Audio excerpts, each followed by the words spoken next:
So, it is Game of Thrones season again. I'm happy to report that House of the Dragon season 3 is much better than the last season.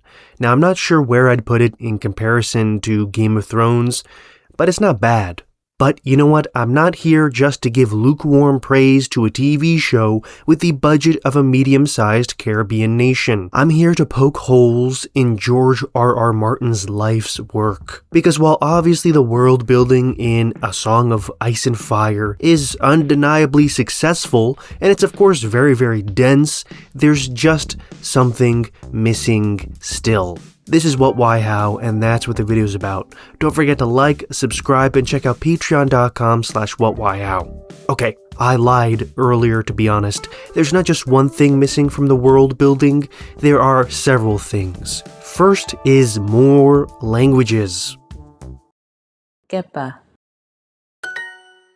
Now, if you don't know the lore, all these TV shows and books are mostly set on the big old continent called Westeros, which definitely isn't the British Isles flipped around and smushed together. The setting is supposed to be evocative of the British Isles during the War of the Roses, but due to some reason or another, it's stretched to be about the size of South America. So this is a massive place, which I'll get to in a little bit. Are we there yet? No. Now, Westeros is mostly populated by three main ethnic groups. There's the Andals, the Rhoynar, and the First Men. The First Men, as the clever name suggests, were apparently the first humans to live in Westeros. They had their own customs and traditions, but a few thousand years ago, the southern half of the continent was invaded and conquered by the foreign Andals. So, since then, the southern half has been culturally dominated by the Andals, and the northern half, i.e. the north, is supposed to be culturally dominated by the remaining First Men. That's why northern characters in the TV show have their own gods, separate from the religion of the southerners. They also have a northern English accent, at least some of the time. Here's the thing though, what about language? Kirine. Now first, it's been several thousand years since the Andals got to Westeros. We can pretend that it was a single group of Andals with a single language, but even if that was the case, then that language would have had thousands of years to diverge and split apart as different Andal kingdoms went their separate ways.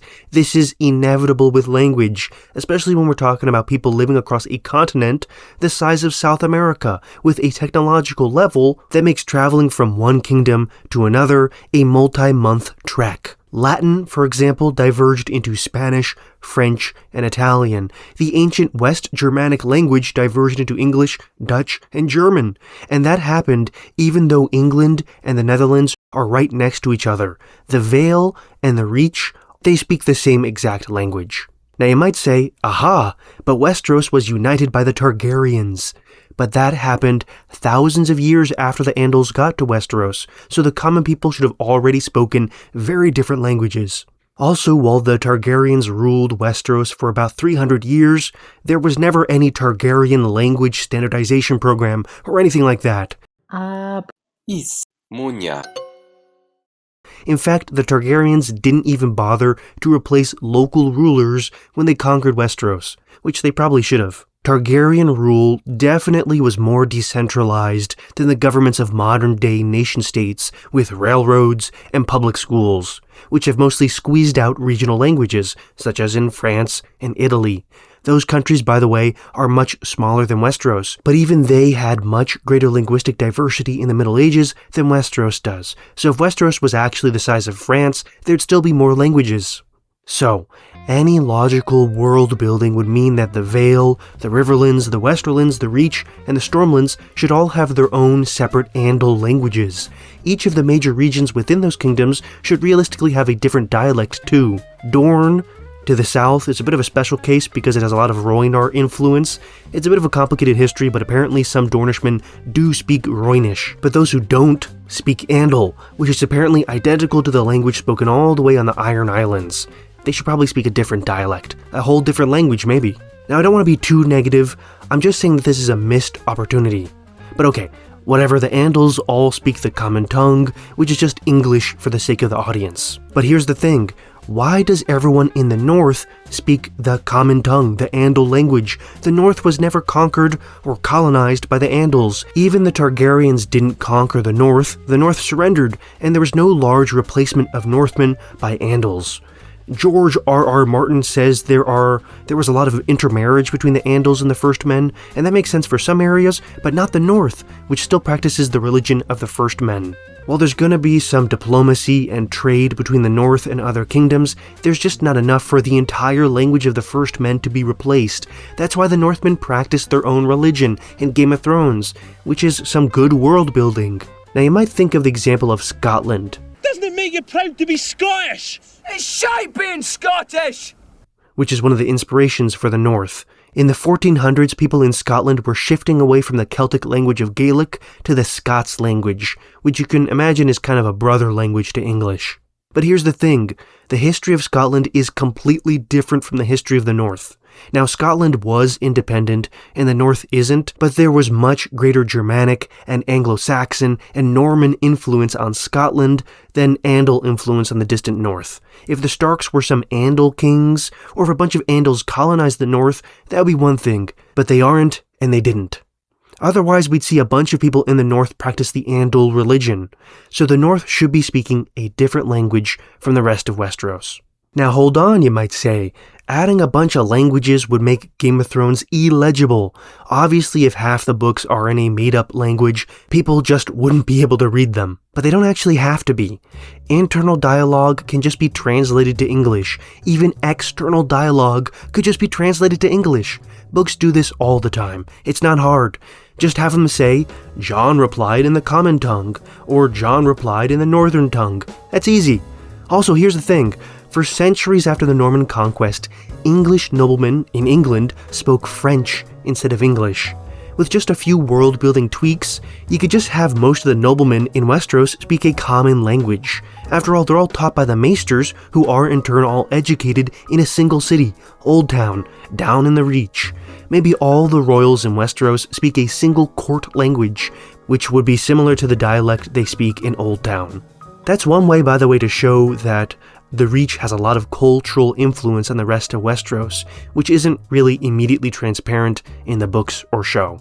Now you might say, well, if the lords all speak the same language, why not the people then? Well, the majority of people in Westeros will inevitably be farmers, and farmers don't receive elite education from the maesters, and they probably have never seen a Stark or a Lannister or whoever in their life. Even skilled tradesmen and merchants probably don't interact with lords very much at all.